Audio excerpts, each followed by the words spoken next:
So we got Jonathan Kuminga news and Josh Giddey updates where they're kind of far apart when it comes to the contract situation. So what's going to happen? We're going to talk about it right after this. Get the lowdown on one of the most iconic basketball teams in the world. You're listening to Chicago Bulls Nation. What is going on, Bulls Nation? So let's start off with the news that Jonathan Kuminga, apparently, according to Jake Fisher, I don't know if it's Kuminga itself or his camp is kind of driving up his value, but there were reports that he's hoping that he could get a sign-in trade to the Chicago Bulls. And apparently now the number that Kuminga is looking for is around $25 million a year, which is not outrageous. A little bit. That's where I was expecting him to sign anyway. 30 is an overpay for him, especially in this new CBA. What people don't understand, because there's two camps in here. The one who's just, hey, pay Giddey, get his bag. I get it from a player standpoint, but I'm a Bulls fan rather than a player fan. I'd like the player to get his bag, but I would love my organization to be smart in spending their money, especially in this new CBA, that I want them to have flexibility. You know, like, I don't think Josh Giddey is going to be poor if he signs, like, say, $25 million a year instead of 30. Now, I'm not saying Josh is pushing for 30 all that hard, although the reports are saying that, you know, his camp, apparently his representative are just standing firm on 30. And apparently what the Bulls are offering is around in the 22 million range, which is very team friendly, if you ask me. But that's negotiation. You know, he wants 30, the Bulls maybe wants 20. If you meet somewhere in the middle, I would say would be the right path. Is 30 an overpay for Josh? I would say so.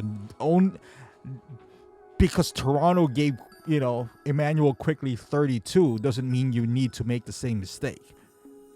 So I think 25 is the sweet spot for both Giddey and Kuminga, where sure, we'll talk about Giddey first. We're sure, you know, it is a risk because you never know if he's going to turn out the first half of the season or the second half. If he turns out the second half, then that's still great value for the Bulls. If he turns out the first half of the season last year where he's getting benched because he can't play defense, then that's a Patrick Williams situation. So there is a risk for both parties. What's not risky is Josh Giddey's still a millionaire, regardless of what happens. He could take the qualifying offer. Maybe that's better for both parties at this point, so the Bulls can move on and use some of their mid-level exception. I'd rather, as a Bulls fan, I am a Bulls fan first and foremost. That's why I want to have them flexibility. As a Bulls fan, I'd rather do the risk of him walking away, having a good season next year, and potentially walking away for nothing, instead of overpaying him and the Bulls being cash strapped in the next 5 years. Let's just put it that way. But I have a feeling they're gonna come into a resolution here. I don't think both parties wants to do a qualifying offer, although it might be the best case for both, and I'm okay with that. If I was the Bulls, I'm okay with Josh Giddey signing a qualifying offer. You have options. You have the bird rights for both Kobe and Ayo. If ever Giddey decides to walk away, it's okay. But as far as Kuminga, again, 25 mil, you're paying both Giddey and Kuminga potential. Now, if Giddey stands firm on 30, we can't get Kuminga. But if he gets 25 and Kuminga settles for 25 and hopefully less, maybe 23, 22, ideally 20, that would be a good lineup for the Bulls. You know, you got Kuminga, who's kind of like a young DeMar DeRozan. They can go fast-paced. The shooting is going to be horrendous because, you know, Giddey's an okay shooter. Kobe's only the good shooter out of the lineup. But I would welcome that. That's youth movement that has some potential in it. And if they both sign for, let's say, around 25 or less, I think we have a better chance of retaining Kobe White. Whatever this dynamic would turn out, you know, they're still young.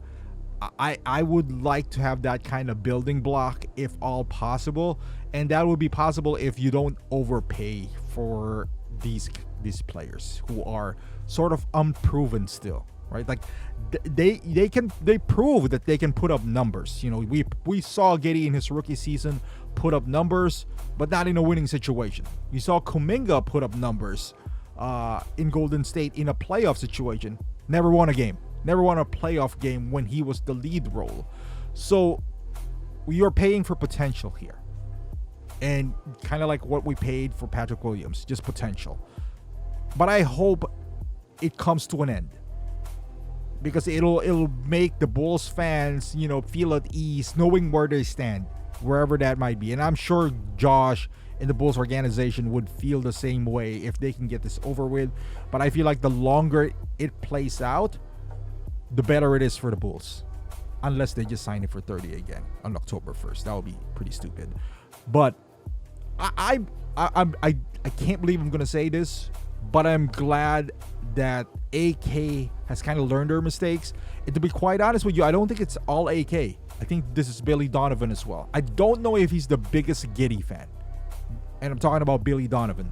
I don't know if he is fully sold on the Josh Giddey Chicago Bulls point guard.